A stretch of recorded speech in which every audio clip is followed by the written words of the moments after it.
Hello,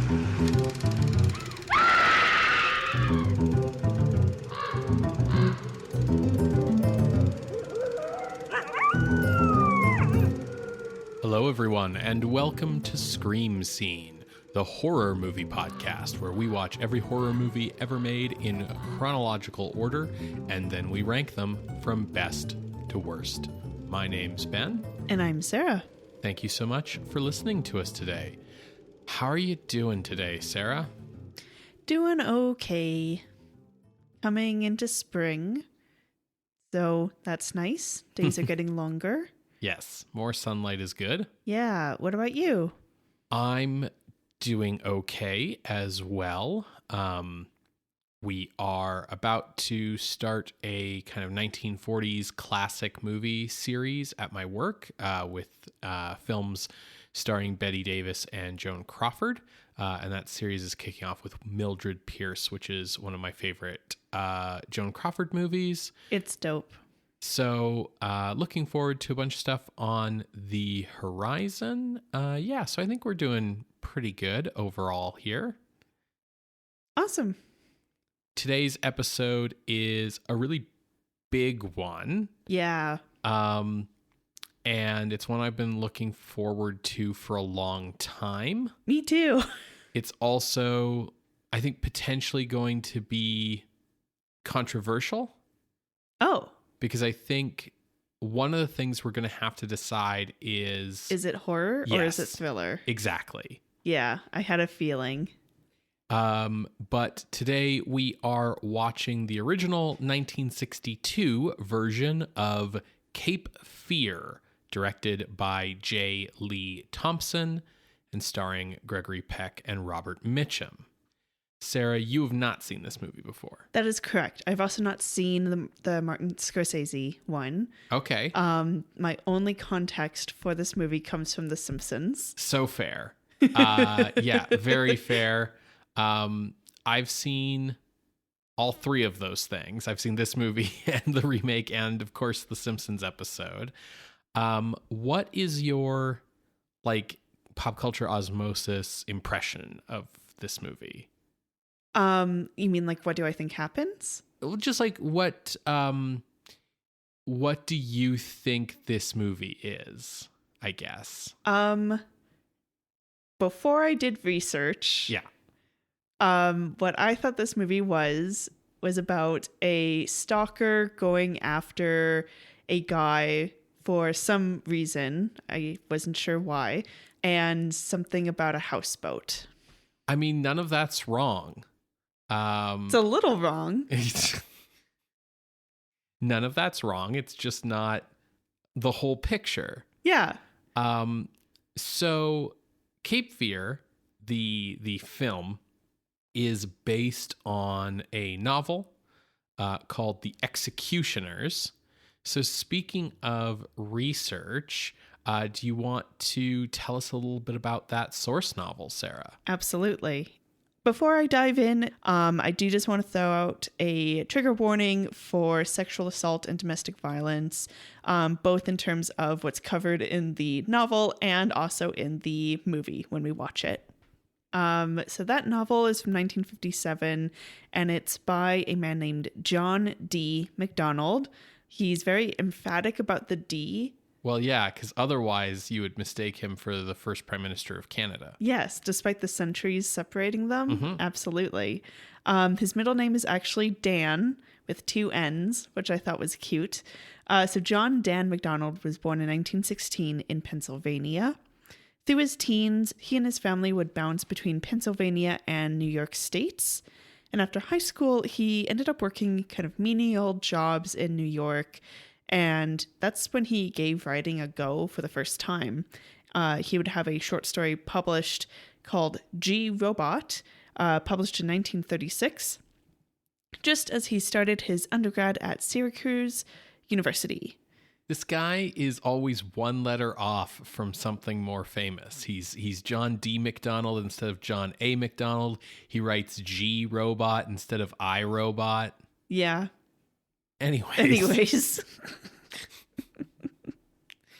So he'd go on to get an MBA from Harvard, graduating there in 1939.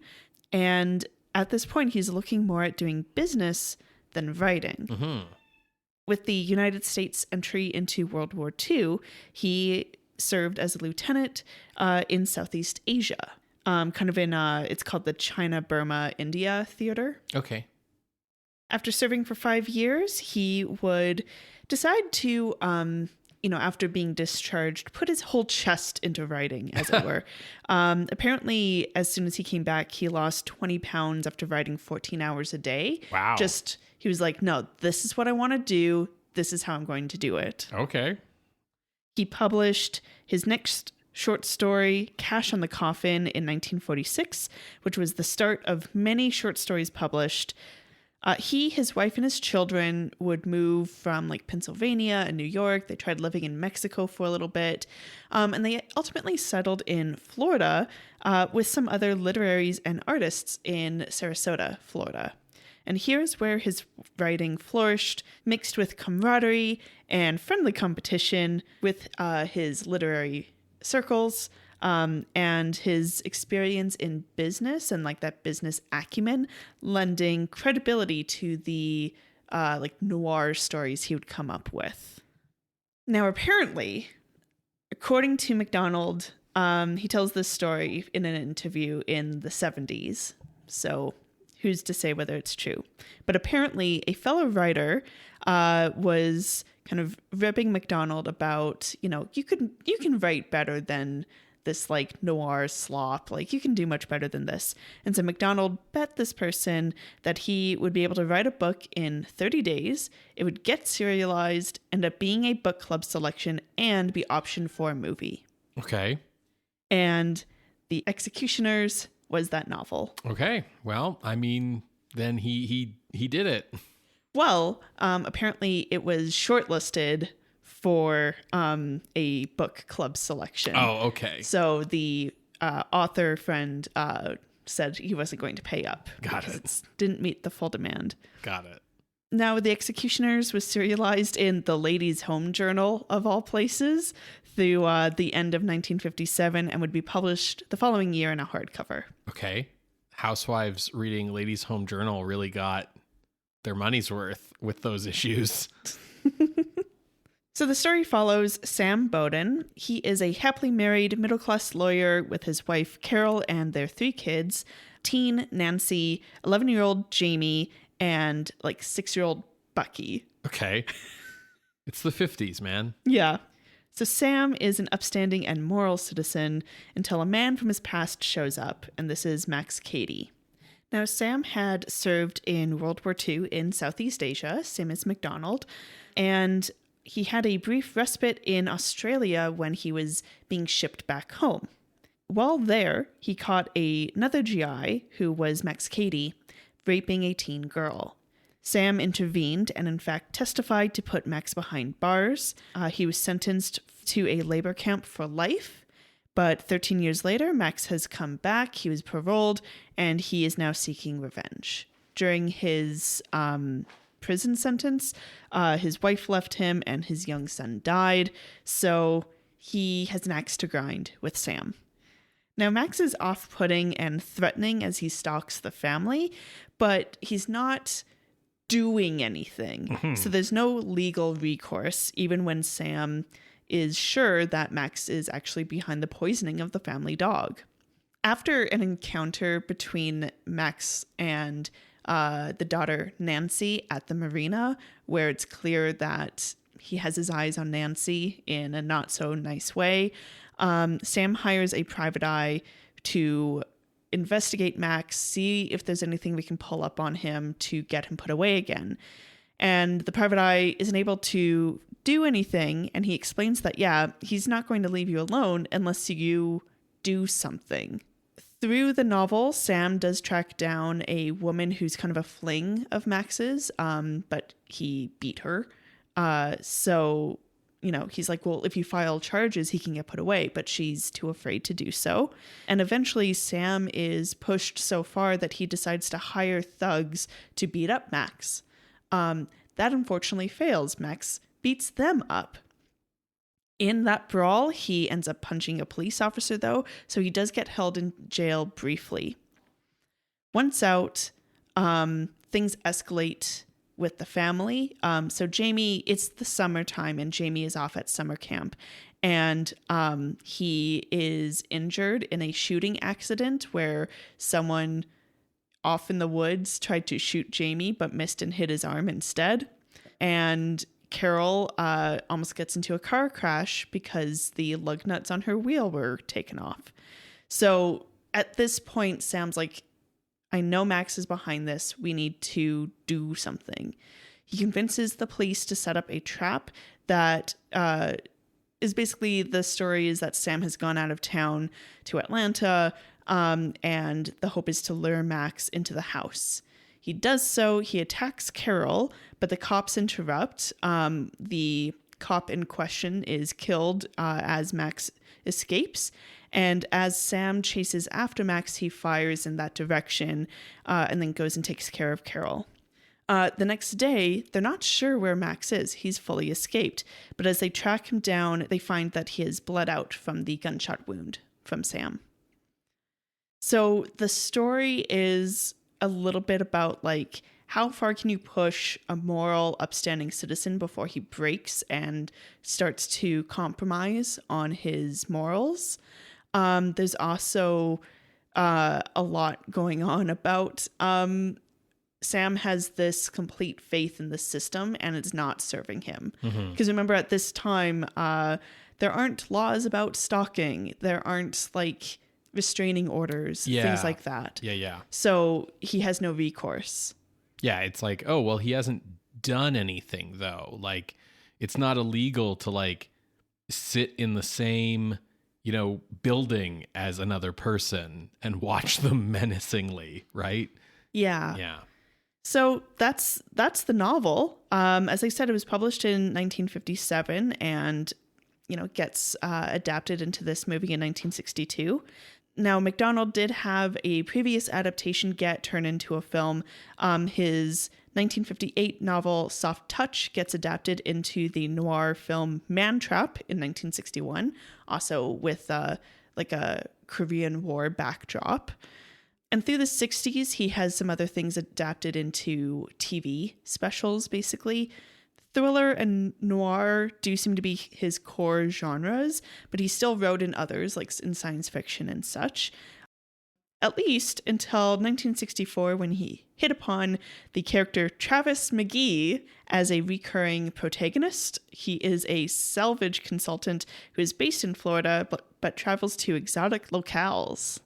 There are a total of 21 Travis McGee novels. Wow. What's fun is each of the novels have a color in the name. Oh. So it's kind of fun like that. I don't know. Anyways. I don't think I've ever heard of these. Oh, they're apparently a big deal. It's like what he's most known for. Huh. So thought it was important to mention. Absolutely. He passed away in 1986, aged 70. Okay. Yeah, like I said before I started doing the research, my loose understanding was that it's about someone stalking a family, and that it ends with a houseboat, because I know that that's in the Simpsons episode. That's not here in this novel. And in fact, it's called The Executioners, not Cape Fear. It's based in Florida, and there's no mention of Cape Fear. Yes. Yeah. So just wanted to point that out. As you can therefore, I think, guess, there are a lot of changes that are going to be made to this novel in its journey to the screen. And the story of how The Executioners got turned into a movie really lies with actor Gregory Peck. Okay. So we haven't seen Gregory Peck in a Scream Scene episode up till now. Yeah. He's kind of a big deal. Yeah, I feel like he's an A-list star. He is an A-list star. Eldred Gregory Peck was born in 1916 in San Diego, California. His parents divorced when he was 5, and his maternal grandmother raised him until age 10, when he was sent to a Catholic military school. In high school, he lived with his father in San Diego, and he later attended University of California, Berkeley, with the goal of becoming a doctor. At Berkeley, he took a public speaking course, and his distinctive, deep voice attracted the attention of the drama department. And so he ended up acting in 5 plays in his senior year and ultimately did not complete his degree. He basically dropped out and was like, acting's for me. You could have been a doctor. He probably would have made a really good doctor. So instead of becoming a doctor, he dropped his first name and headed to New York to study acting under Sanford Meisner.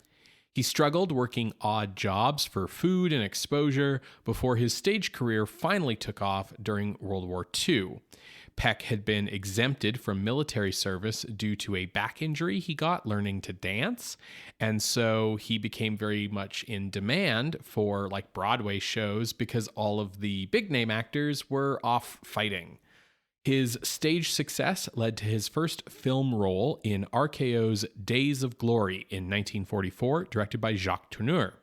Peck decided not to participate in the studio system and instead acted as a freelance actor, making deals on a film-by-film basis in his career. Oh, because that's how like it's handled now these days. Yes, absolutely. He was nominated for an Academy Award for Best Actor for his second film, The Keys of the Kingdom, and in 1945 he appeared in Alfred Hitchcock's Spellbound when Cary Grant was unavailable. Peck got his second Best Actor nomination in 1946 for The Yearling, and his third for Gentleman's Agreement in 1947. His fourth nomination was for the World War II film 12 O'Clock High in 1949. In 1951, he played Horatio Hornblower in the film of the same name, adapted from the famous novels of C.F. Forester. I didn't know that. Yeah. Huh. In 1953, he appeared in his first romantic comedy, Roman Holiday, with Audrey Hepburn, another role originally meant for Cary Grant. In 1956, he scored another hit with The Man in the Gray Flannel Suit and was surprised by his casting as Captain Ahab in John Huston's famous adaptation of Moby Dick. Peck was very unsure of his casting and performance. He kind of felt that he was the wrong person for the role, and the picture got a mixed response. Nevertheless, Peck named his independent production company that he started that year Melville Productions, after Herman Melville. Melville Productions allowed Peck a greater degree of control over his films, from script to choice of director and cast. In films like Pork Chop Hill and On the Beach, Peck explored themes around the futility of violence and war. These films won some critical acclaim, but often struggled at the box office. By 1961, Peck needed a hit, and he scored it with The Guns of Navarone, an epic World War II action movie which became the top-grossing film of the year and was nominated for 7 Oscars.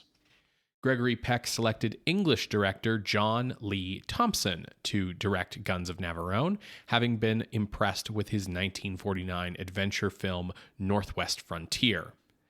During production of Guns of Navarone, Peck bought the rights to The Executioners for $30,000, intending it to be his next project with Thompson directing. Thompson was born in Bristol, in England in 1914, and he started out in theater as an actor and playwright. In the mid-30s, he began writing screenplays for film, often adaptations of his stage plays, and in 1950, he wrote and directed his first film, Murder Without Crime, based on his play of the same name, which was a revised version of his earlier play, Double Error. Thompson initially wanted to direct movies just to earn money to continue writing plays, but he soon found that he enjoyed directing movies much more than he enjoyed writing. His early films were made for Associated British Picture Corporation and were classified as social realism films, sort of kitchen sink dramas. Thompson joked that he would make 2 trash films for every good one, but by his 4th film, he was earning critical respect as one of Britain's top directors. In 1958, he pivoted from social realism for the World War II film Ice Cold on Alex, which won the BAFTA for Best British Film. This success led to Northwest Frontier, which led to The Guns of Navarone, which would propel him to Hollywood success. Thompson earned a nomination for Best Director for Guns of Navarone, and Peck dubbed him Mighty Mouse for his skill as a director. Is he short? I don't think so. Okay. Or maybe he's just short compared to Gregory Peck. Who knows? Yeah. Thompson had a very seat-of-the-pants directing style. He would decide how to approach and shoot each scene in the moment on the day. That sounds great. It's absolutely... Love that level of planning. It's absolutely not my directing style Same. at all. I am very much a planner. I'm very much a guy who believes in like rehearsals and shot lists and storyboards. But yeah, Thompson apparently would just like show up on the day, read the scene, decide how he was going to shoot it and do it that way. And that was kind of how he did the whole movie. Anthony Quinn, when he worked on Guns of Navarone, was like, who is this guy? Like, he's just pulling it out of his ass every day. And then when the movie came out and it was great, Quinn was like, okay, I guess he's some sort of like filmmaking savant, I guess. Either that or he just got really lucky. So, as I kind of hinted at, several changes were made to the story of the executioners in adapting the source novel to screen. Peck did not like the title, for one. And he chose the title Cape Fear when he discovered the North Carolina region of Cape Fear while looking for Atlantic coast shooting locations. Like, he was just kind of like following down a map and was like, oh, Cape Fear, that sounds cool. Yeah, it fucking does. So in the movie version of the story, like Bowden and his family flee town to the region of Cape Fear in North Carolina on their houseboat. When they leave Georgia. Additionally, concerns from censors, whether it be the production code in Hollywood or the BBFC in the UK, necessitated that the movie use the word attack instead of rape. And the soldier backgrounds of the characters were removed. So the whole idea of like Katie being a sergeant who was court-martialed on the testimony of Lieutenant Bowden, that's all gone because basically there was fear of portraying the U.S. military in an unfavorable light. I can see where they're coming from, and I guess it also kind of simplifies it for a movie. Mm-hmm. I guess it also like helps detach you from that World War II background. But yeah, they got rid of all of that. So in the movie version, Bowden is just the prosecuting attorney whose testimony sends Katie to prison. There's no wartime backstory. The screenplay was written by James R. Webb, who wrote Phantom of the Rue Morgue back in 1954. Oh. And he also won an Academy Award for his adaptation of How the West Was Won in 1963. Okay. So both movies we've seen, but only one for the podcast. Yeah, How the West Was Won is a different kind of horror movie. The villainous role of Max Cady was clearly the juicier part in the picture. So it was kind of initially assumed that Peck would play that role, that he had like bought the book to play that part. I would not assume that. Well, yeah, because you're here in 2026, looking at Peck's career retrospectively. I mean, I guess, but even just like the ones that you've listed, like he's not going to put himself in the heel. He tried to play villainous roles through the 50s as a way to like showcase his range and not get pigeonholed into being a hero all the time. But oftentimes his villain turns were not as critically well received. Regardless, Peck did not have the intention of playing Katie. That was not why he bought the rights. It was just, but people kind of assumed it, right? Like it was like, oh, well, then obviously you'll want to play the juicier part, right? Peck wanted to play the unassuming hero, Sam Bowden, which definitely fits his persona a lot more. You know, the idea of this like morally upstanding, kind of almost like passive character really in the novel. Yeah. That's one of the other like big changes is Bowden's a little less passive in the movie. But that's the role Peck wanted to play. And he pushed Thompson to cast Robert Mitchum as Max Cady, inspired by his villainous turn in Night of the Hunter. Yeah. Which we covered in episode 179. Yeah. He just has a face that says, I'm not necessarily a good person. So we talked about Robert Mitchum in that episode. He was born in 1917. He had a real world, rough upbringing, we shall say, with a lot of run-ins with the law and things like that. His bread and butter was noir films. Which also, I think, places him in more of a Max Cady role expectation. For sure, yeah. He, appears in films like Out of the Past and often like is noted for his like laconic sort of style, where he's very like casual. Mumblecore? Yeah, very casual about like kind of what he's doing. Mitchum was kind of like a natural actor. A big difference between like Peck and Mitchum is that like Peck would prepare and memorize his lines and like try to have everything figured out in advance. And Mitchum didn't read his dialogue until it was time to shoot it. Mitchum had a photographic memory, so he didn't need to memorize lines. So he felt that it would just be like fresher if he looked at them right before shooting.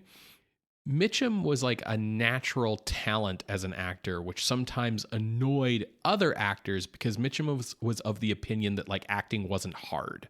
That like, he was like, yeah, you like show up, you say your lines, you do what the director tells you to do, you go home.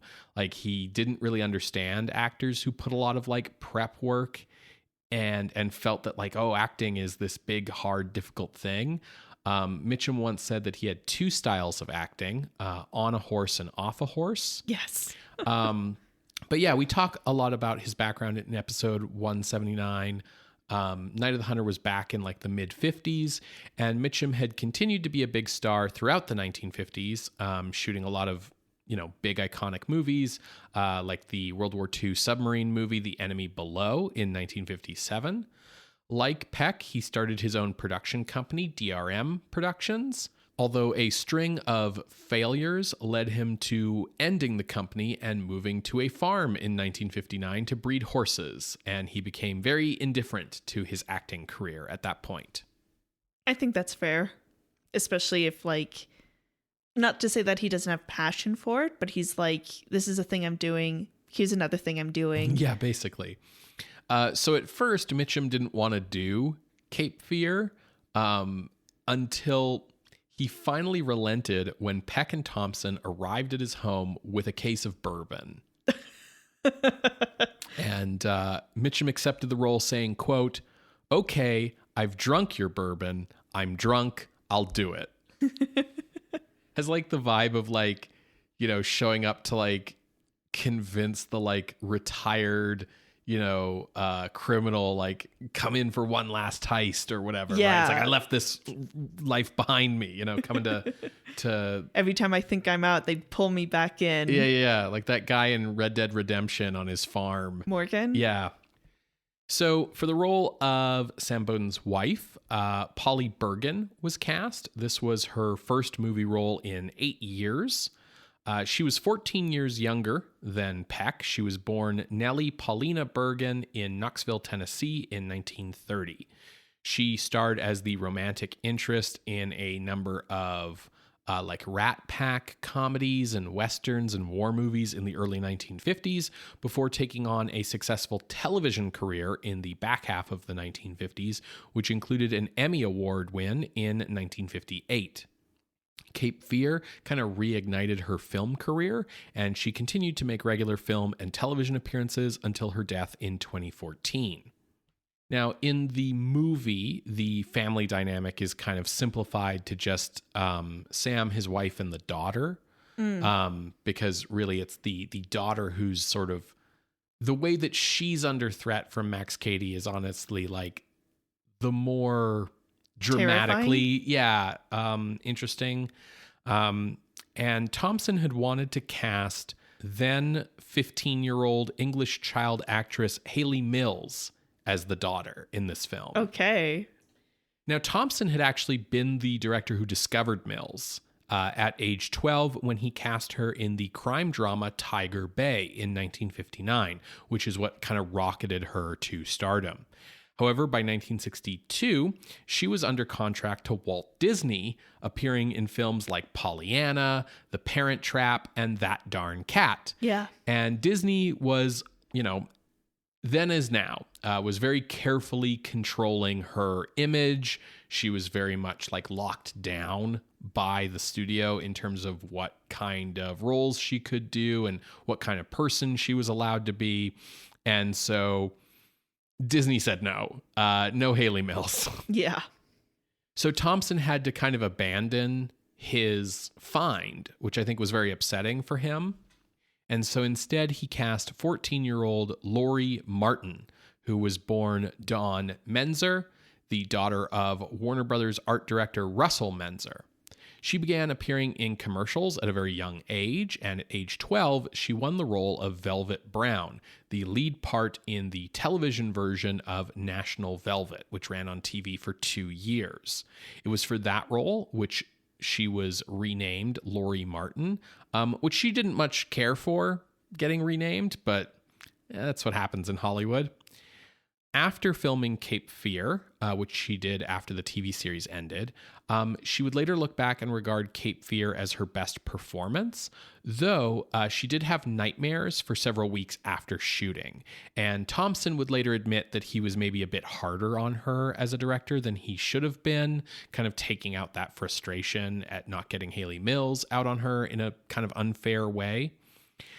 She continued acting until about 1970 when she got married, and then she sort of retired to become like a wife and mother and all that kind of stuff. She later tried to get her career back on track, but found that like kind of too much time had passed. So she kind of just settled into like a normal life. And she passed away in 2010 after a battle with mental illness after her husband died. Cape Fear's supporting cast is made up of a number of respected character actors, people like Martin Balsam, who is perhaps best known for his role in 1957's 12 Angry Men. We also saw him as Detective Arbogast in Psycho, and he had a very long career on TV. He also appeared in films like Breakfast at Tiffany's, Tora Tora Tora, and Murder on the Orient Express. He plays the police chief in this movie, which is very much in line with the kind of roles that he would get cast in. You'll recognize his face straight away. Yeah. Then we have Telly Savalas playing the private eye who gets hired in this movie. This is a very early role for him. He was born Aristotelis Savalas in 1922 to Greek parents in New York State. He served in the U.S. Army and got a degree in psychology. He initially wanted to be like a psychologist, like a medical professional after World War II. But while he was in the Army and a little afterwards, he worked as a radio host, which led to working as a radio host for the State Department. And then that led to working in radio and news for ABC, both as a host, but also like a news producer for ABC.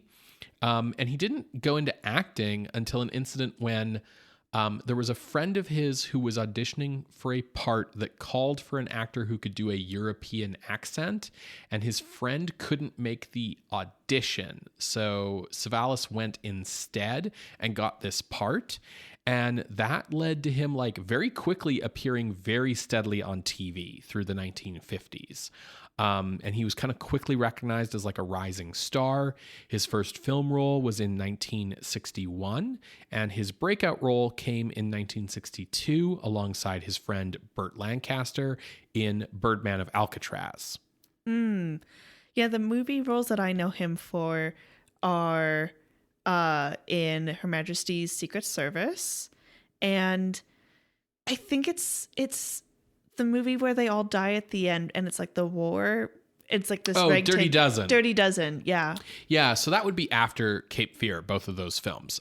Dirty Dozen, McKenna's Gold, On Her Majesty's Secret Service, a lot of big budget epic films in the late 60s. And then Savalas kind of won his like most lasting fame as TV detective Kojak, a role he played from 1973 to 1990, passing away in 1994. Nice. So Cape Fear was shot by Sam Levitt, who was the cinematographer of the 1954 version of A Star is Born. He also shot The Defiant Ones in 1958, which he won an Oscar for. He shot Anatomy of a Murder in 1959 and Exodus in 1960. Thompson, as a director, was a big fan of Alfred Hitchcock, and he wanted to shoot Cape Fear as a Hitchcockian thriller. So they shot it in black and white, and they brought aboard a lot of Hitchcock people for behind-the-scenes roles. So Hitchcock's production designer, Robert F. Boyle, as well as Hitchcock's editor, George Tomasini.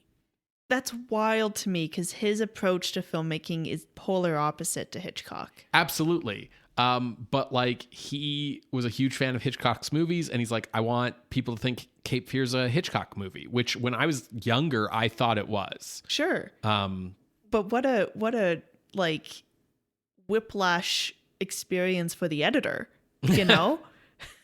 Yeah, absolutely. It's like, yeah, but you know, he'll figure it out in the edit. He edited Psycho. He'll make it work.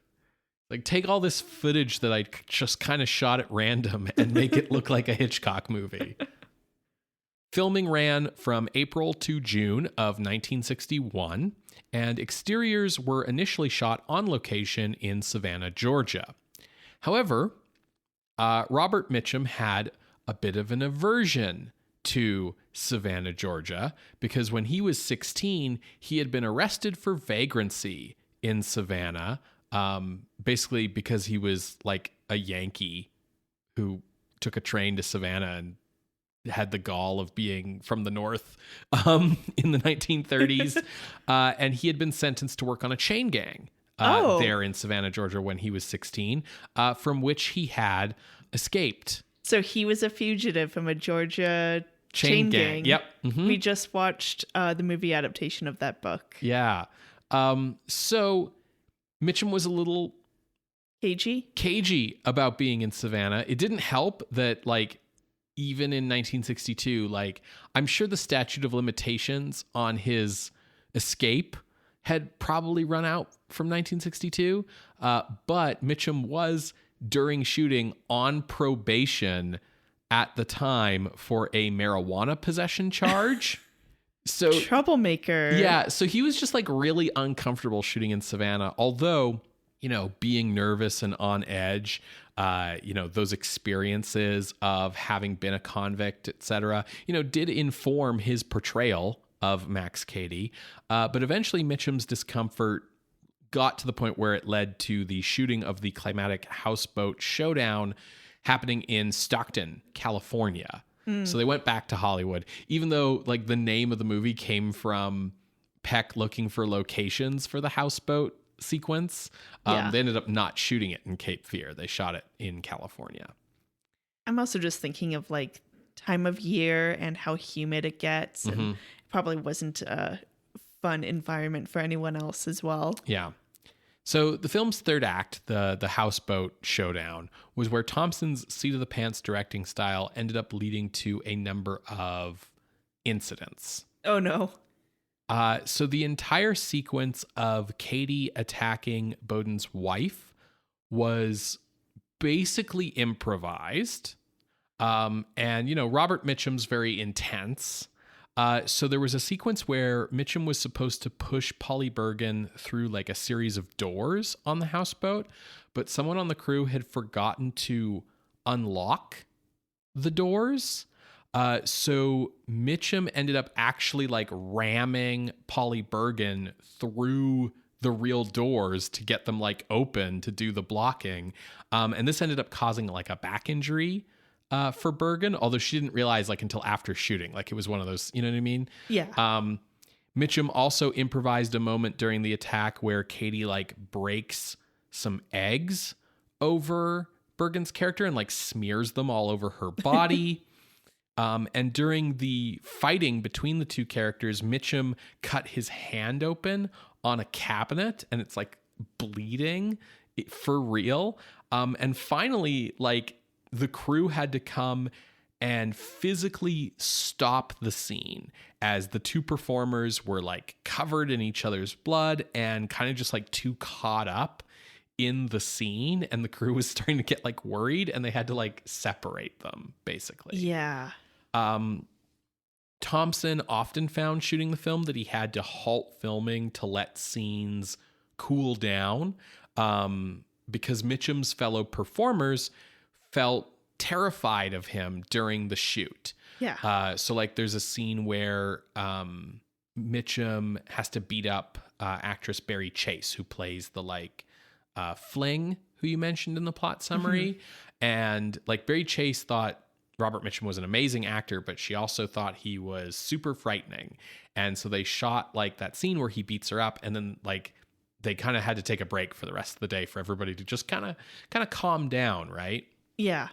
There's a scene in the film where like, unlike the novel, Bowden actually gets to like confront Katie more directly in a more like heroic fashion than just kind of the like accidental defeat of Katie in the novel. And so there's this scene where they're like fighting in the river, and Katie pushes Bowden under the water to try to drown him. And Mitchum liked to kind of push Peck during the shoot, kind of needle him and push things a little too far, kind of in a similar way to what Katie's doing to Bowden in the story, right? And so that included holding Peck down in the water for the drowning scene just a moment or two longer than what was agreed to each take. So finally, when it came time to shoot Bowden punching Katie, Peck punched Mitchum for real and knocked him out. And Mitchum was like sore for days afterwards. And he would later go on to say that only a fool would pick a fight with Gregory Peck. Sure. So to increase the Hitchcockian feel of the movie even further, Thompson got Bernard Herrmann to compose the score. Herrmann, of course, was Hitchcock's regular musical collaborator, and he did the famous score for Psycho, alongside other classics like Citizen Kane and Jane Eyre, The Day the Earth Stood Still, Vertigo, and many others. Once it came time to edit the movie, as you may expect, it ran afoul of censors who demanded a lot of cuts to the more violent moments and suggestive lines. A lot of the like actual hits in the attack on the wife like had to be sort of cut out strategically. There were several lines that the censors objected to. Like I think Katie had a line where he says that Nancy, the teen daughter, he says like, Nancy's getting to be as juicy as your wife. Holy shit. Things like that's a line. Things like that. So in Britain, ultimately 6 minutes of the film were cut. And Thompson was really angry about this. He went on to say like the BBFC demanded 161 cuts from the film. The BBFC defended itself saying it was only 15 cuts, but regardless, it ended up being like 6 minutes of the movie cut out. And Thompson especially was like, this is ridiculous. They have a rating system in Britain. So like, why do I have to cut all this stuff? Just rate it higher, you know? He has a point. He does. Even with 6 minutes cut out, the film was still rated X in Britain, which is the highest rating. Like, the cuts were the difference between you get an X rating or you just don't get shown in theaters, right? Yeah. And the BBFC defended all the cuts, saying that they felt that the movie needed to be treated particularly harshly because of the theme of sexual assault against a minor. So I do see where they're coming from. So today, Cape Fear is considered like a classic suspense thriller. But upon its release on June 15th, 1962 by Universal International, critical response was much more hostile. A sign that it's a horror movie. Sure. The film was called disgusting, vile, and disturbing. The New Yorker called it an exercise in sadism and a repellent attempt to make money off of sexual perversion, and asked in its review, what on earth is Gregory Peck doing in this movie? The New York Times said that watching the film provoked feelings of disgust and regret. However, That's great. Mitchum's menacing performance was pretty universally praised as being like, this is, the reason to see the movie. In later years, Peck would remark that he felt that Mitchum's grandstanding over the praise that he received for this role, whereas Peck's performance got a much more lukewarm critical response. A lot of critics felt that Peck understated his performance too much. Peck felt that Mitchum's grandstanding was a little ungrateful, considering that Peck had hired him instead of playing the role himself. Like, Peck was like, I gave you this role. I paid you good money. I had to talk you into it. Like, everyone said that your part was the better part, but I didn't take that part for myself. I gave you this better part. So he felt that, like, after the movie came out and Mitchum got praised, that Mitchum, like, kind of grandstanded about this a little bit too much. He said things like, oh yeah, I acted Peck off the screen in that movie, things like that. Yeah, but like Robert Mitchum's kind of a dick. Like, he's proven it like time and time again. He's clearly a great actor. I'm not saying that he's a bad person. He's just kind of a dick. Yeah, so Peck never really forgave him for that. He kind of said that this like soured him on Robert Mitchum. Ultimately, Cape Fear made $1.8 million at the box office. How much did it cost? Well, yeah, so it cost $3 million to make. Yeah, because they were shooting on location.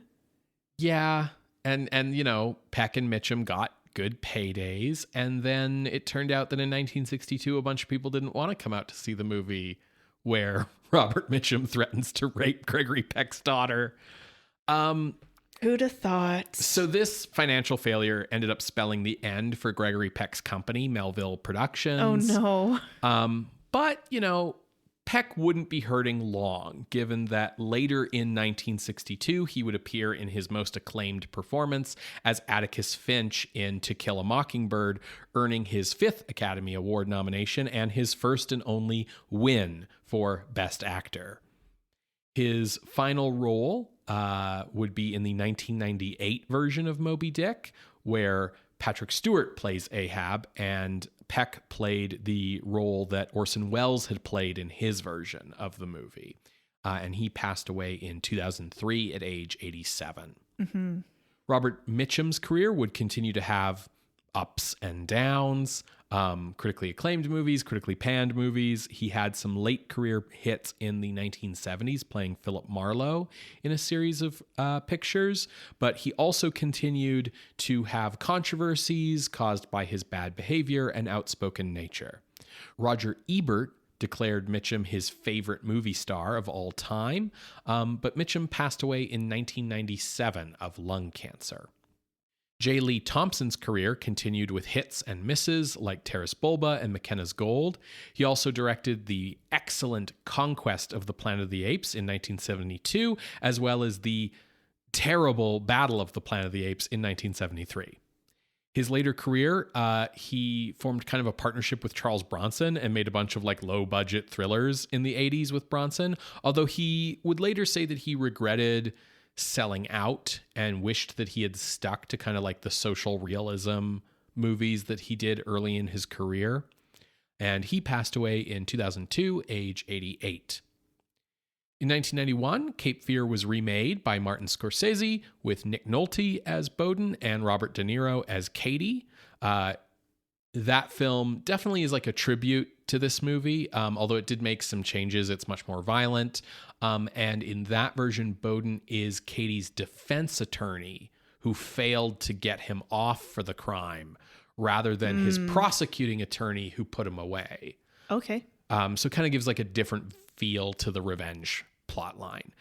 In the remake, Peck, Mitchum, and Martin Balsam all got to make cameo appearances in different roles. I think Peck is like a sleazy lawyer and Mitchum's the heroic police chief. Oh, that's fun. Yeah.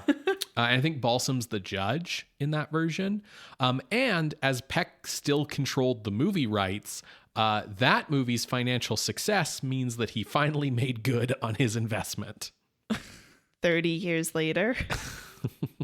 Well, how are we watching the 1962 version? Well, today Cape Fear is available on Blu-ray and to rent on iTunes, YouTube, and Amazon Prime.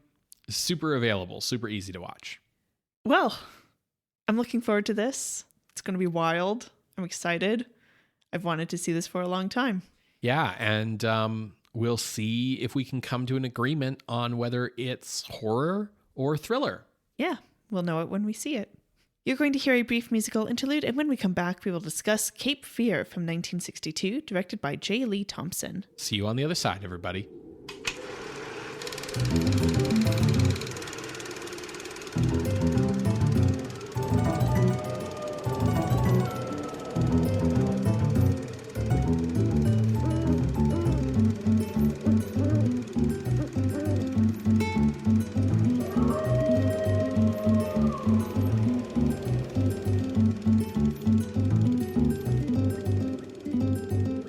Hello and welcome back to Scream Scene. We just finished watching Cape Fear from 1962, directed by J Lee Thompson. Ben, first thoughts? Well, I think we're going to have to talk this one out. Yeah. We said it in the first half, but that was an hour ago. So let me remind people that we do have a trigger warning for this episode because of the content in Cape Fear. There is sexual assault and domestic violence in the movie. So yeah, we're going to be talking about that. Yeah, we'll definitely need to talk through that is it horror question. Yeah. But I think I liked this. Okay. But it is a lot. Okay, interesting. Well, I'm excited to talk to you about it. I definitely want to talk about, horror versus thriller. And I'm also kind of interested in getting your thoughts on just what is it this movie is trying to say? Yeah. So why don't we just start with the plot synopsis? Sure. So I think it's good to just say this movie is set in Southeast Georgia. In the plot synopses I got for the novel, everyone was saying that it was set in Florida, but no one gave actual location. They would say they're in New Essex, but when I searched for New Essex, Florida, nothing came up. So I was like, I don't really know where it's set. But we get at least a location in this movie. So we see that a Max Cady has been released after 8 years in prison after being sentenced because of rape and assault of, I believe, a minor. So the movie goes out of its way to not mention the age of the girl and to not use the word rape, as we already discussed. So he is merely mentioned to have attacked a young girl. Yeah. But in a movie from 1962 with Gregory Peck saying it, young girl could mean anything from 25 on down, right? So it's of course in the source text it's a minor. So we can assume that's what the movie means as well, but I'm just making the point that the movie goes out of its way to be ambiguous about it. Yeah. Now he has come to this town to take revenge on Counselor Sam Bowden, whose testimony is what landed him in jail in the first place. Prison in the first place? Prison, yeah. Yeah. I mean, jail as well, but I think it's sort of important to note that Bowden didn't just testify against him. He interrupted the attack. Yeah. Yeah. So Max shows up at the courthouse and stalks him at his place of work. When Sam is leaving, he goes to start his car and Max shows up and takes the keys out of the ignition, crossing boundaries here, but not actually committing a crime, but definitely being what the fuck, dude? And introduces himself to Sam, says you remember me, you put me away, I'm going to be in town, and I look forward to seeing you and your family around. And then during family bowling night, Max also shows up to that and is clearly stalking the family. So this is enough that Sam Bowden calls in his friend, the police chief named Mark Dutton, and try to figure out legal ways to try to get Max to leave town. Basically, they bring him in on vagrancy charges, but can't get him on anything like that. Every single day, they're bringing him in for like a lineup for burglary or a lineup for purse snatching or something like that. It's to the point where Max gets his lawyer involved about police persecution. Yeah, which is like what not wrong. Yeah, exactly. Like they're harassing him intentionally to try to get him to like leave town. And he's just like, hey, I don't know if you know this, but harassing people is a crime. Yeah, he spent his 8 years researching law. So important to know that. Meanwhile, the family dog gets poisoned. And so there are now cops watching Sam's house. He ends up hiring a private investigator based off of the recommendation from Dutton, because Dutton's like, there's nothing we can do here. We're not seeing anything, but this private eye, he'll be able to dig something up. This private investigator finds out about this girl that Max has been seeing. He brings in the cops, and it just so happens that that night is when she is brutally attacked and raped by Max, and he escapes out the window, basically. But this woman, she is so scared of Max that she refuses to testify in any sort of way that would kind of hold him in jail. So instead, she leaves town. And I think it's important to call out how, like, when the private eye is like, you know, you'd be helping others by getting this dangerous guy in to prison before he hurts someone else. And she's like, I'll have to go up and testify. And what about the papers in my family town?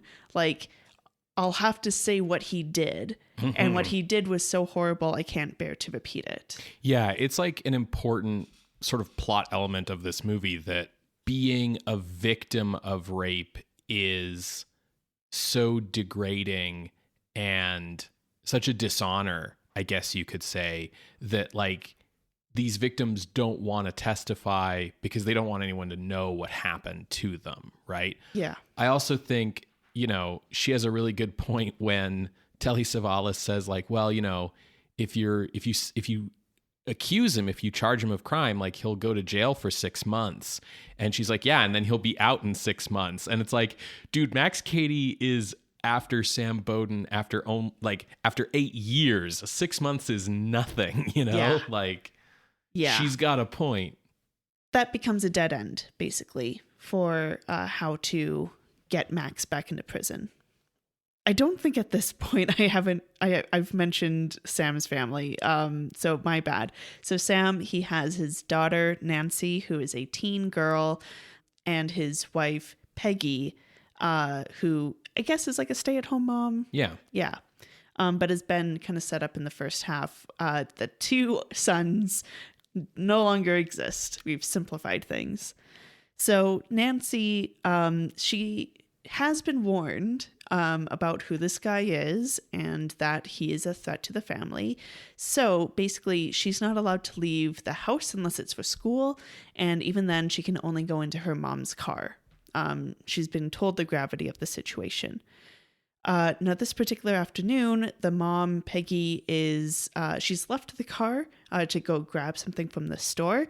And so Nancy is just sitting in the car outside the school, and she sees Max Cady approaching. So she runs out of the car. She ends up running through the school trying to hide and believes that he is chasing her. And as she tries to make a break for it from the school, she literally runs into him and then runs into the street and almost gets hit by a car. She does get hit by a car. It's just sort of mild. Yeah, okay. She didn't have to go to the hospital, so I assumed that she hadn't really been hit, but okay. Yeah, she like, you know, she's just hit by a car that's, you know, in a school zone and not going super, super fast, right? But yeah, that whole sequence was very cat people. to me, very like Val Lewton, in the sense of like she thinks he's chasing her. Yeah. Now this is enough to push Sam into a confrontation. At first he grabs the gun in the office desk and starts to go out, but then he comes back, he thinks better of it, and he decides to try to pay off Max. So they meet, and Max explains, like, for 7 years I dreamt of just killing you, and then that last year, the 8th year, I was like, no, I'm going to like kill you by 1,000 cuts. And he also gets to say what he did to his ex-wife. So we get his backstory of like his wife leaves him. His son doesn't know him at all. The wife goes and gets remarried to a plumber, and they have a whole ton of kids. And Max is clearly like really upset about all this, like in a very vengeful way. So he explains how, you know, he confronted her and kidnapped her and held her hostage for 3 days, doing whatever he wanted to kill the time, and had her write a love letter to him, sign it and date it. So now there's blackmail over her head to never tell her husband. So once again, a case of it's so shameful to have been raped and treated in this manner that you can't even tell someone who's closest to you. I think it's impressive the way this movie gets across certain plot points like this when it can't use explicit language about it. But like a big element here is like rape's hard to prove in a court of law. Like Katie went to jail the first time because Bowden was right there, right? Like Pulled him off her. Right. So it's like, okay, we've got like a solid witness, right? Whereas, you know, Katie has discovered that, you know, and obviously we're in like a pre-DNA evidence kind of era too. But, you know, it comes up later, like Katie has figured out that it's not rape if there's consent. And so he's got that signed letter from his wife saying like, oh yeah, you know, how she loves him and how she wants him to do all these dirty things to her and so on, right? So he's really like figured out what the burden of proof is for a lot of this stuff and you know, the difficulties it entailed in putting him to jail for this stuff. It's at this point that Sam Bowden realizes there's nothing else to do. So he ends up hiring those 3 thugs, even though he chalked at the idea of it earlier. Those 3 thugs do try to take out Max, and they fail. And so Max calls up Sam and kind of rubs it in his face that like, you've made a big mistake and you're going to get disbarred for this. And in fact, yeah, Max Katie's lawyer gets involved and is going to get Sam disbarred. Yeah, the only one who's violated the law here is Sam. You can't hire goons to beat people up. So Sam has come up with a plan. He has to go to Atlanta to face the Bar Association. So he's going to pretend to leave town to go to Atlanta and set up Nancy and Peggy on a houseboat on the Cape Fear River, and basically lure Max out there so that he can attempt to attack, and then Sam can come in and protect his family. And kill him. Yes. Yeah. So that's the plan. He tells this to the chief of police, who's like, my guy, I cannot help you here. Also, I'm supposed to arrest you, like in the morning. Yes. Like, what are you doing? But he talks his friend into at least working with the neighboring county to get him a deputy to also be on scene. So this plan goes forward, and it's a success. They have lured Max Katie out there. Unfortunately, as Max is sneaking around, scoping out the place, he sees the deputy. So kills the deputy. As he's stalking around, he can see that Nancy is in this like house on the shore. And the houseboat is tied up to a dock leading up to that house. And Peggy is on the houseboat doing dishes. So knowing that it's a setup, he goes and he loosens the ropes for the houseboat that now is floating downstream and goes onto the houseboat to attack Peggy. This lures out Sam. He manages to get onto the houseboat, and it's clear that like Peggy has been physically attacked, but she has not been sexually assaulted because Max left before doing that because he just wanted to get to Nancy. Yeah, this was all just to get Sam away from Nancy, right? So he's swimming back to shore. He's confronting Nancy, and Sam dives in to the water, manages to get back to shore, and Sam and Max fight in the shallows and in the grass. Eventually, Sam manages to get a hold of his gun that he had dropped earlier and fires off a shot that injures Max. Now, Max Cady says, go on, kill me. I don't care anymore. And this is when Sam Bowden goes, no, you are going to get sent to prison. You're going to sit there for days, weeks, years until you rot. Killing you here and now is too good for you. And he kind of throws some of Max Cady's words back into his own face. And in the morning, the police have arrived. The family is headed out of Cape Fear. So everything's okay. Yeah, other than the fact that it's pretty clear the whole family's traumatized. But yeah, everything's okay. Yes, the end.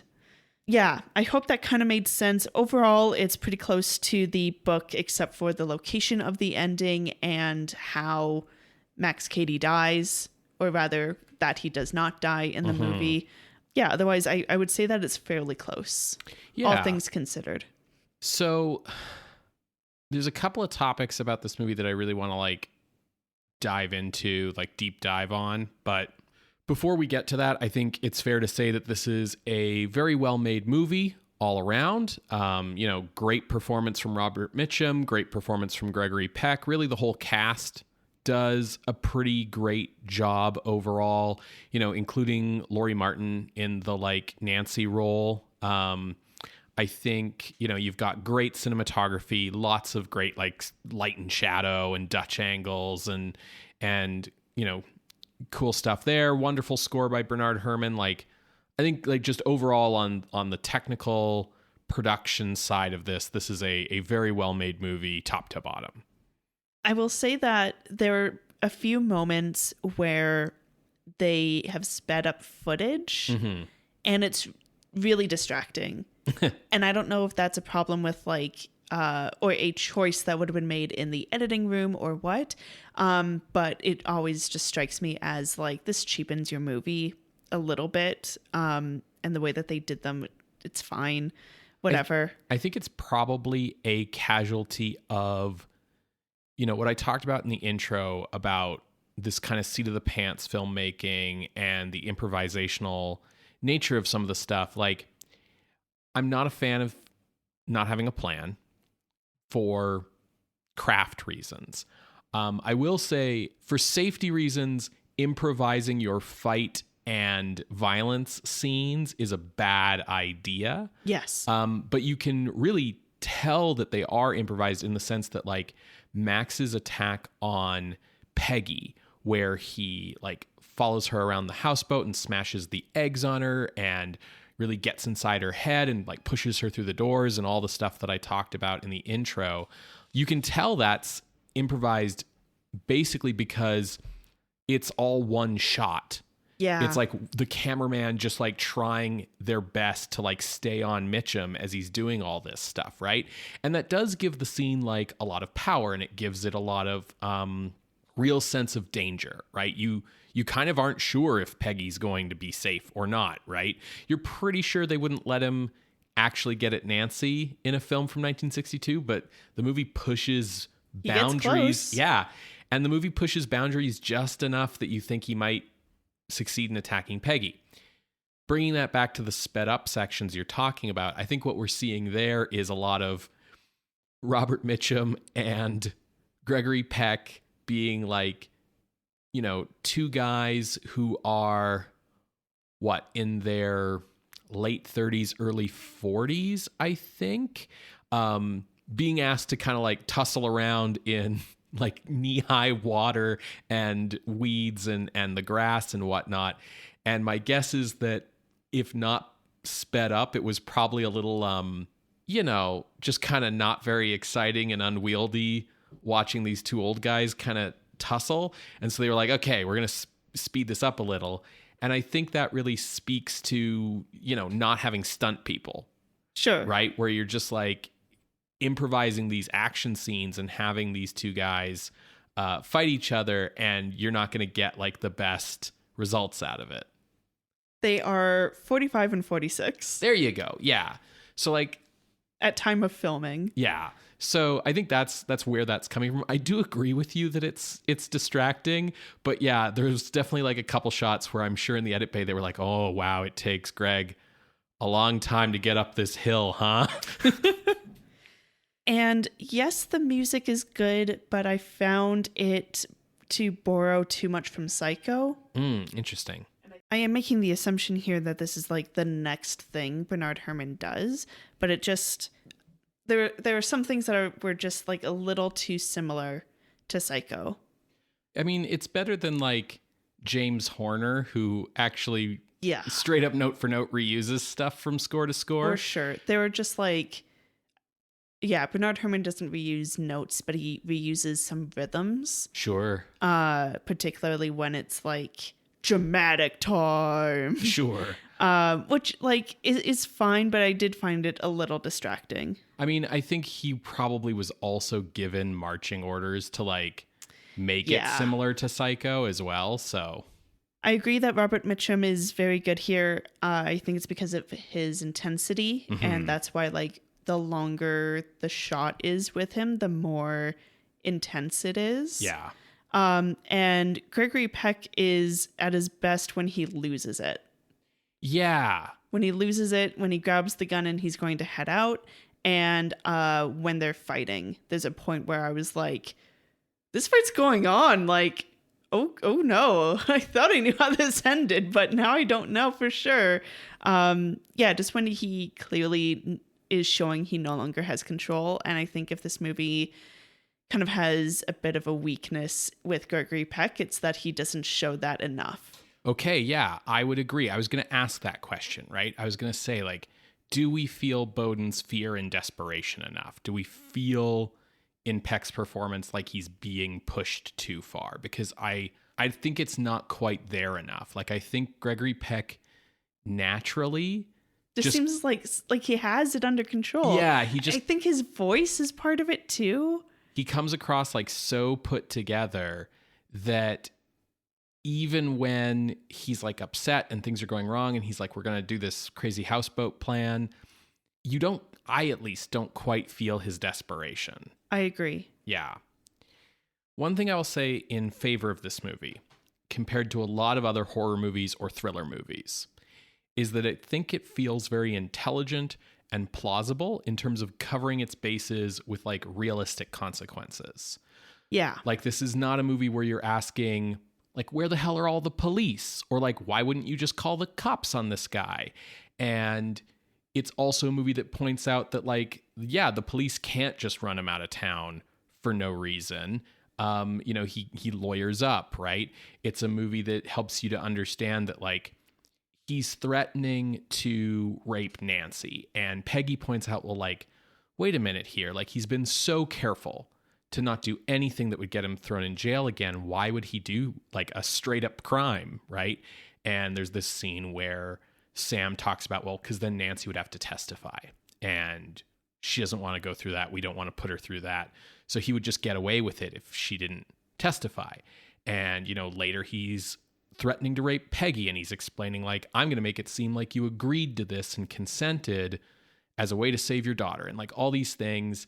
And then like Sam hires the goons to go beat him up, and what happens? He gets disbarred, and his police chief friend is like, we got to arrest you. You're the one who committed the crime. And I think it's really interesting to see a movie like this where you can't just beat up the bad guy. Yeah. And ultimately, like, Sam has to create this artificial situation to essentially lure Katie out and get him to a place where Sam can castle doctrine him, right? Where he can shoot him and it's like, hey, it's self-defense. I was justified, right? He's trying to lure him into this situation where he can kill him legally. And I think it's really interesting to see a movie that actually plays with like the realistic consequences of some of these actions. That being said, I don't know how I feel about the ending of this movie. I agree. So I have a lot of feelings, but I will admit that my first biggest feeling is that the ending is kind of nothing. Like, I think the ending is fine. My problem with it is the whole movie has been, you can't trust the systems that you could previously trust. Mm-hmm. These systems have limitations. You know them better than most because you are a lawyer. Trying to work within these systems has failed you. Trying to work outside of those systems has failed you. And yet at the end, he's like, no, I have trust in the system to try you again and put you back into prison, rather than faith in that system being completely dissolved.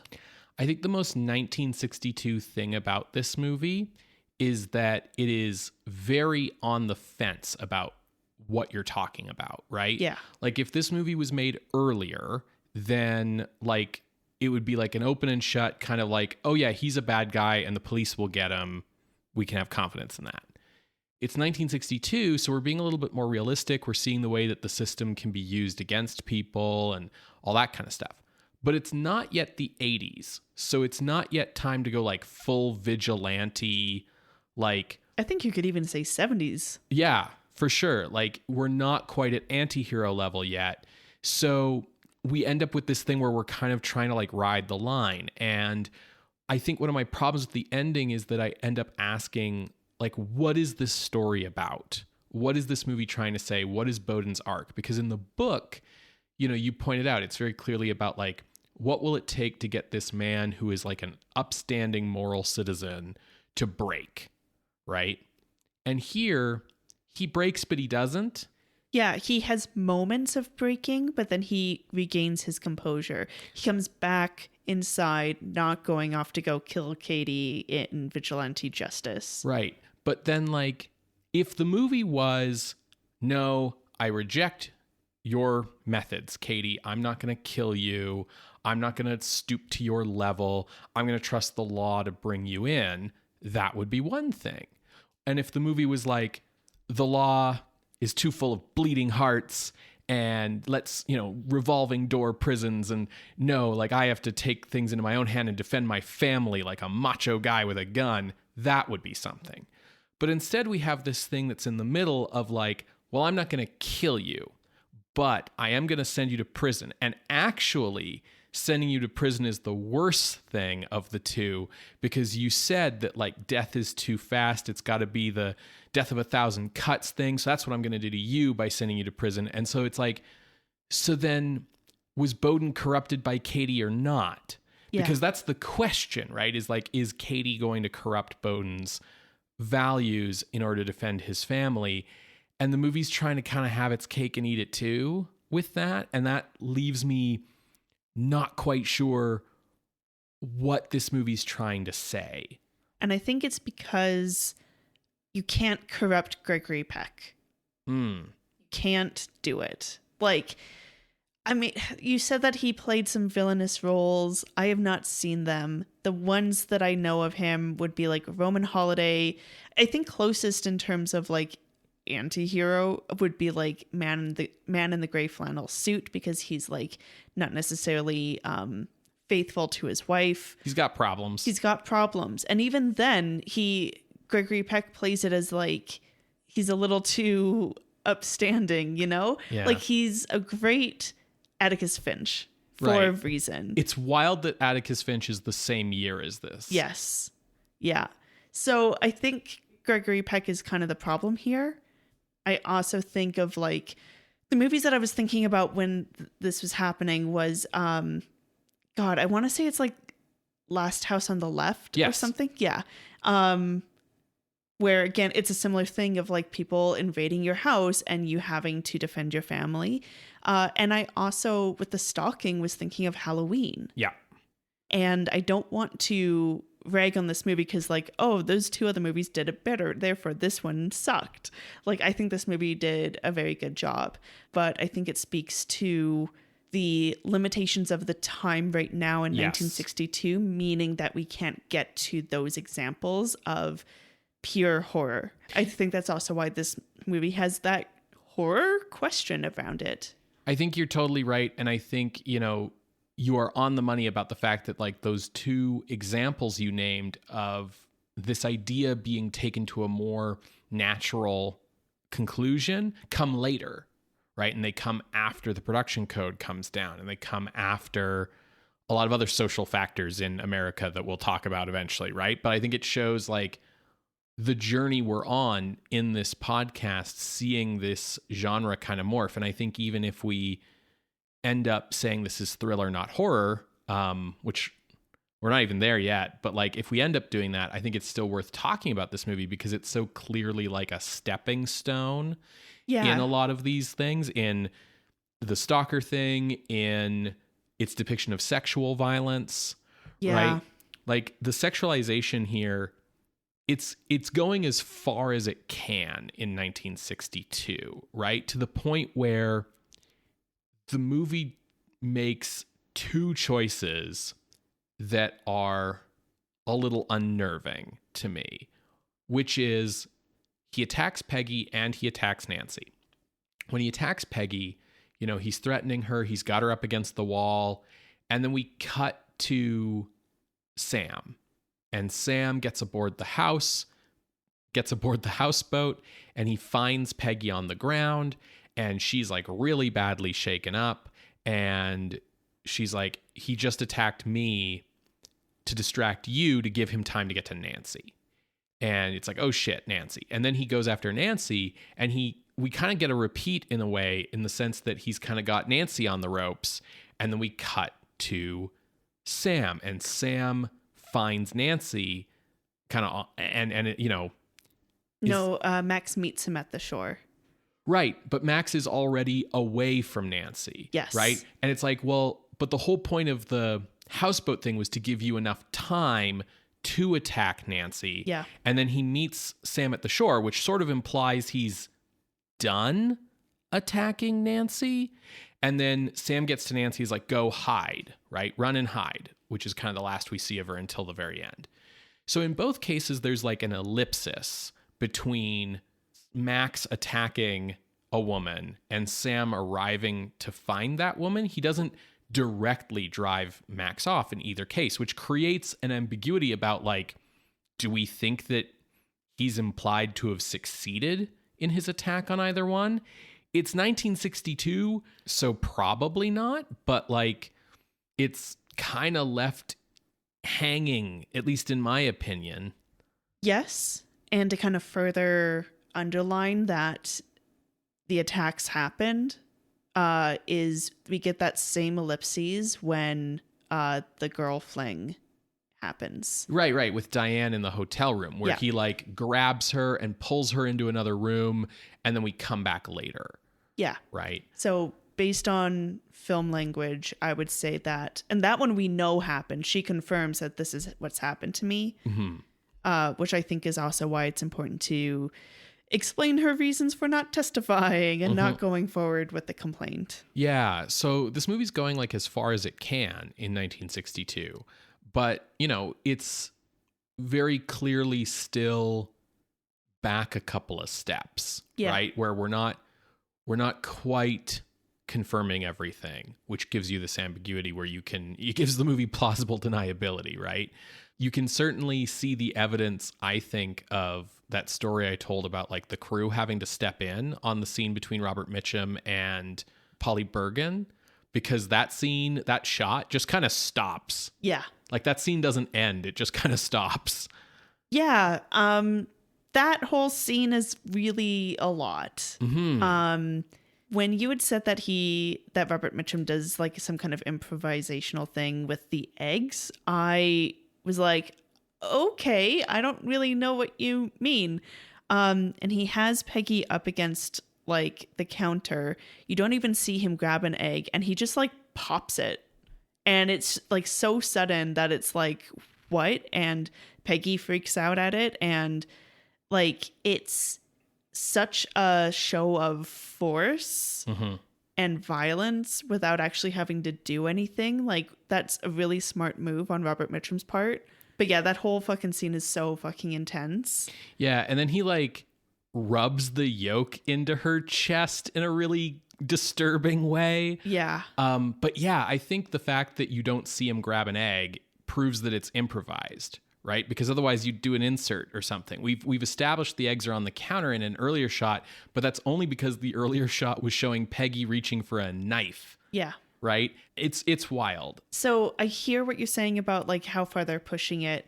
And I do think that this movie is transgressive in it showing as much as it does, particularly with the scene with Peggy. But I think even like Nancy's two main scenes, the running through the school and being on like the other side of the ping pong table in that last confrontation. Like, I think even like the way that they keep in some of those lines of like, she's getting juicy like your wife. Like what the fuck is that line? The thing that kind of watching this movie icked me out a little bit that doesn't have to do with Max Cady's side of the story, but has to do with Sam Bowden's side of the story, is I think this is a very conservative, tough on crime movie. Like, this story is very much about punitive justice. It's about, you know, Max Cady doesn't need to go to prison so that he can be rehabilitated into a better member of society. It's about what will he do? It's he needs to go to prison as punishment for what he's done, and he needs to suffer while he's in prison. And it's also about like the dangers of bleeding hearts. And it's like, you know, this is a movie that says, hey, this rapist got out of prison after only 8 years, and look, here he is causing trouble again. What really needs to happen is he needs to go to jail for the rest of his life. It has kind of that feeling of one of those stories that like a right-wing politician would tell to justify a tough on crime stance. So what's interesting is that when Sam brings up like this threat to the family to Nancy and Peggy, Peggy is like tossing and turning at night, and we get like whatever her conversation with Sam after that was, but in like she's remembering it and running it through her mind again. And in that section, we see that she's like, well, why can't we just arrest him for what he's going to do? And Sam's like, well, we can't. That would be a dictatorship like that. We can't do that. And there's a similar scene to that between Sam and the chief of police of like, we can't arrest someone before they've committed a crime. That limitation is stated explicitly. And they're talking about like, you know, I think it's actually the chief of police who calls it a dictatorship if you were to arrest someone based on what you think they will do. But it also shows the gap of stalker laws and harassment laws. But speaking from experience, even today, those laws have limitations and don't really meet the need currently. But in any case, I don't know if it's saying tough on crime kind of thing, but it is pointing out a very blatant gap. It's really interesting because this comes back to like the on the fence thing that we were talking about a little bit. And it's like, is being on the fence in the way this movie is, you know, maybe it's weakening it dramatically, but in some ways it makes it more interesting intellectually. Because this movie is definitely pro-police in the sense that the idea of like running Max out of town on kind of trumped up charges is kind of seen as like, this is a heroic thing to do. Yeah, like what should have happened. And the ways that the law can't just throw him into jail are kind of seen as, in some ways, like a failure. But you are right in that the movie points out like, well, we can't just be that tough because that would be wrong and bad for these reasons. So you have this interesting thing where Katie is depicted as this like rough, ruthless, animalistic brute, but he has the law on his side and he's smart enough to have studied it and understand how to use it to his advantage, right? He's almost like this animal who's cloaked himself in civilization for protection.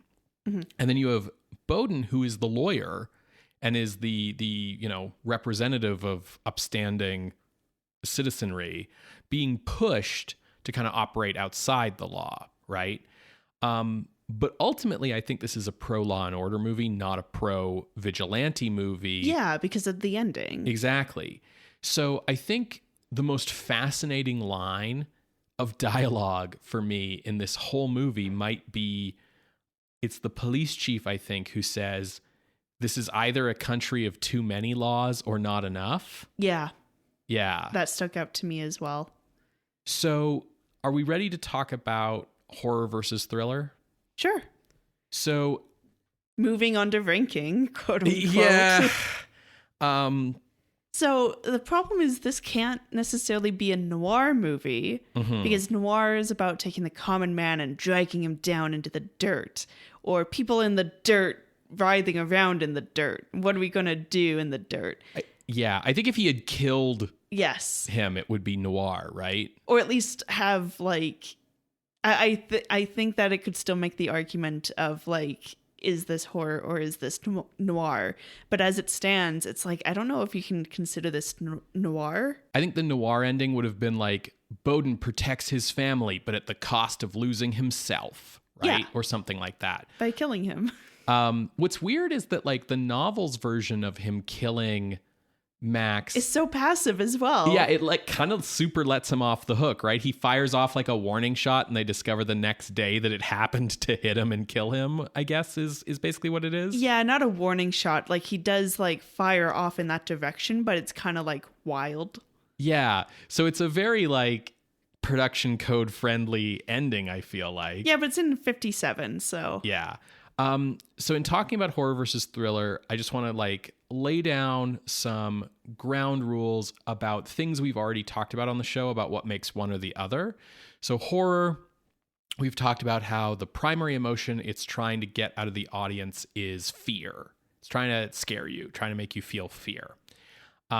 Whereas in thriller, the primary emotion in the audience is suspense, and kind of edge of your seat, right? In horror, we talk about how there are no heroes, only survivors.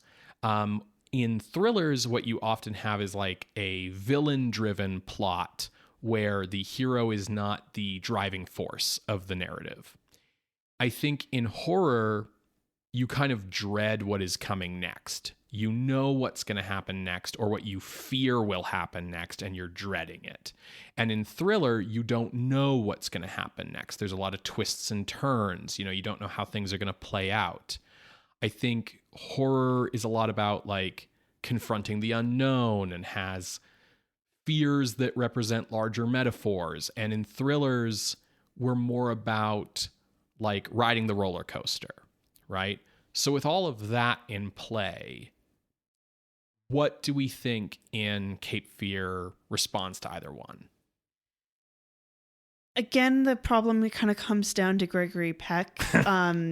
His Sam Bowden tries to be the hero by taking charge of like coming up with that plan, by trying to like by hiring the thugs. Like he tries to take control, and yet control continually is pulled out of his grasp. Even when the plan is to lure Max up there, they aren't sure if it's working because no one has eyes on Max. Mm-hmm. So at one point they're like, do we call off the plan? Do we continue? So I think like that's part of what's muddying the waters.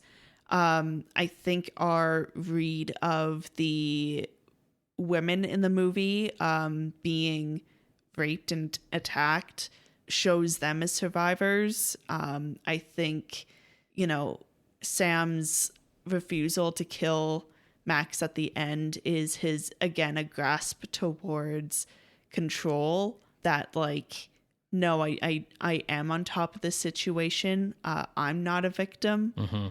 And I think that particularly the scene with Peggy, I know not a horrific scene does not a movie make, but I think the way that the movie handles that scene is similar to the way that it handles like the scene with the girlfriend whose name I keep forgetting, Diane.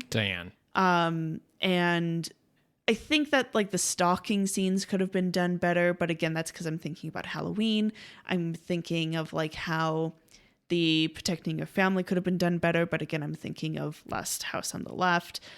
But like through the movie, you do have the question of like what is going to happen. Mm-hmm. So there is tension there, but because of Sam continually trying to wrest control again, it kind of gives you false senses of hope that are then dashed away. I feel like the ending that I want for this movie is like the way that like Bruce Lee movies end, where like he's killed the bad guy, but then like the camera like sort of zooms out and the police have shown up to arrest him because now he's the monster. Yeah. Right. Yeah.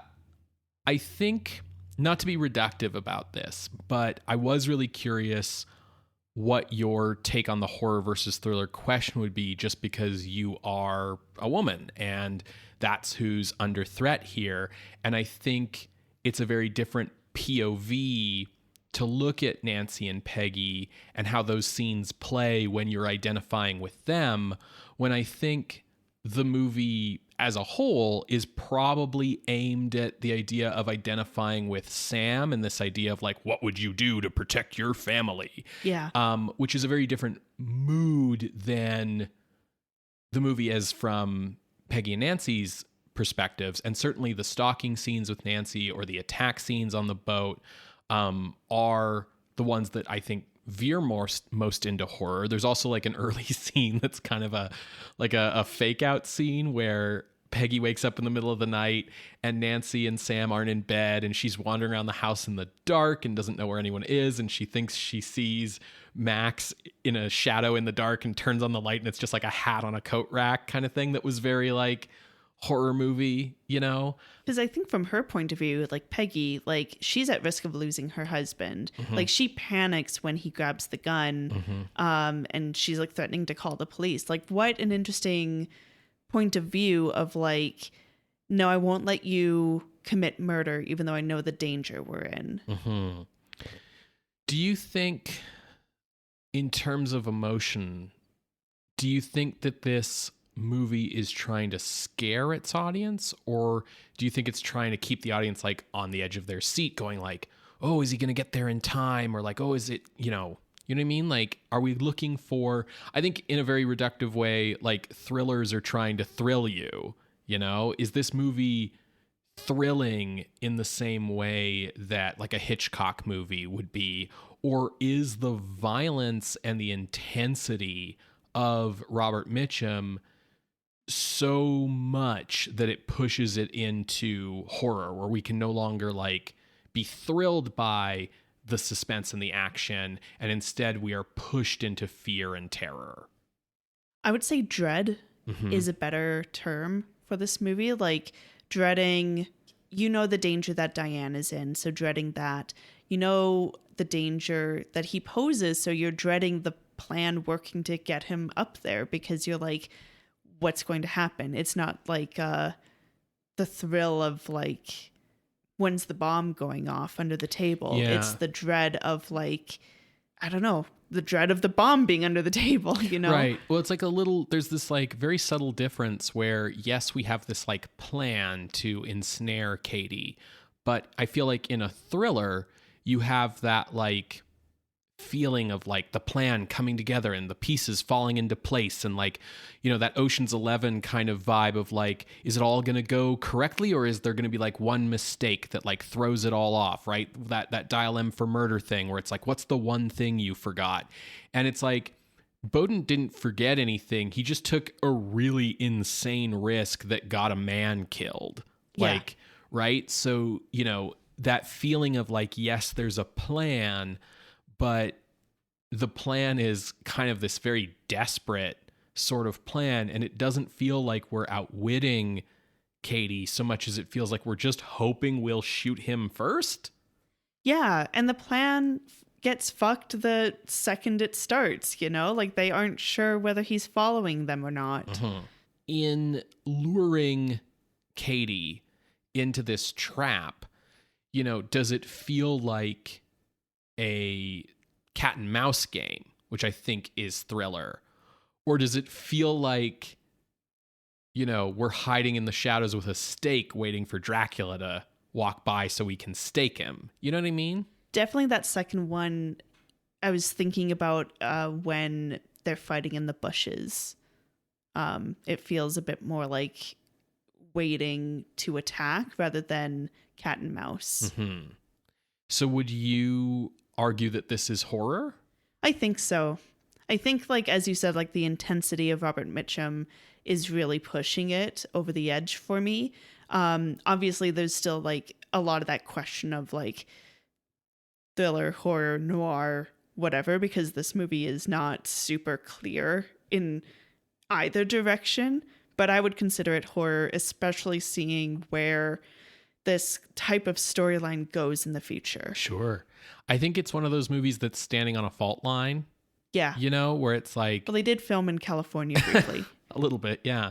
But, where there's that feeling of like multiple genres are coming into this, and after this movie, those genres are going to mutate into something else, where like maybe this movie thinks it's a suspense thriller, but there are going to be later horror movies that take what this movie is doing and like push it further. We're seeing like 1962, we're right in the middle, I think, of seeing what happens when horror movies decide they don't need to be supernatural anymore. And we're seeing, Psycho and Homicidal and Peeping Tom and all of those. And I think this is kind of like feeding into that, even if it's not fully intentional, maybe. I would agree. Even the way that the chase through the school or Max at the door at the on the shoreline is shot feels very like horror movie, monsters on the other side. And I think also just the fact that like reviews at the time were kind of like, what is Gregory Peck doing in this movie? Because it's like, what is he doing in a horror movie? Yes, because a horror movie would be beneath him, yeah. Right? Like Gregory Peck's been in an Alfred Hitchcock movie, right? That's not beneath him. But yeah, everyone reacted to this like, why is this an A picture, basically? Yeah. Right? Like if this had been marketed and sold as kind of a more lurid, exploitation film, I think people's reactions wouldn't have been so shocked. Yeah. So it sounds like we're going to rank this. Well, Yeah. do you agree with me? I'm so on the fence. Like basically I was like, I want to have this conversation with you because whatever way you fall, I'll fall with you to that. Oh, so romantic. Yeah. To that side, because I'm so on the fence about it that like I would agree to either perspective. Sure. This movie just like, yeah, I think that's my feeling on the movie on a whole, is that it feels very on the fence. It is walking a tightrope between a lot of different things and trying to balance like not going too far in one direction or the other. So do you have a range? Because I have a range. I do have a range picked out, yes. Okay. I'll go first since I'm kind of the one making you say that it's horror. Sure. Leading the charge. Leading the charge. We had previously talked about The Night of the Hunter, the previous Robert Mitchum film. Right. So that is currently ranked at 56.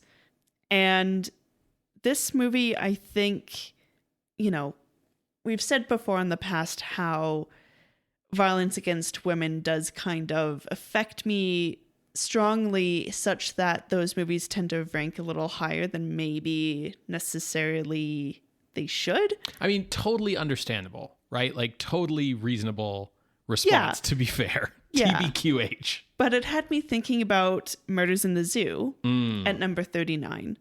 And Yeah, all of the scenes about violence against women, including when Robert Mitchum's talking about what Max Cady does to his ex-wife, like, it was a lot. This movie's a lot. Yeah. So I was like, hey, Murders in the Zoo is my floor. So fair.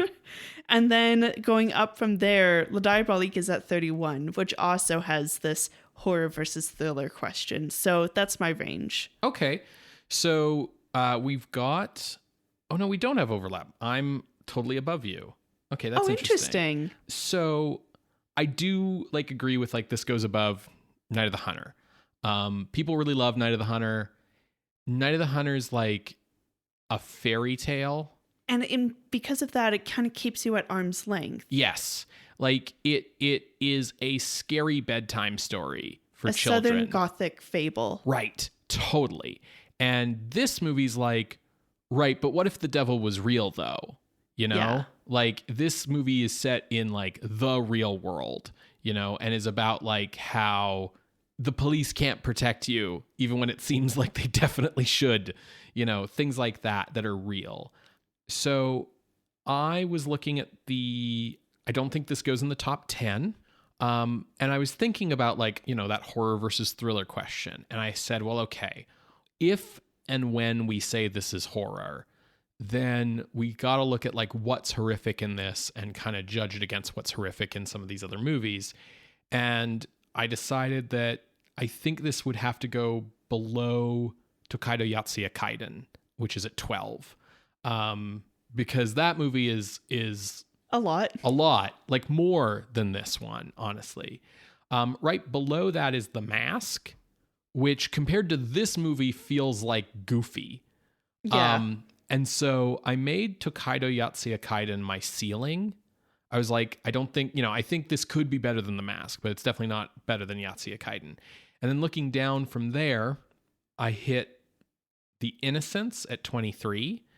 And I was I think because there's that question, I don't think there's a question of is The Innocents a horror movie, right? Whereas because there's a bit of a question around Cape Fear, I thought that it probably wasn't, that The Innocents could potentially go above it. But Cape Fear doesn't waste time the way that Curse of the Werewolf kind of wastes time.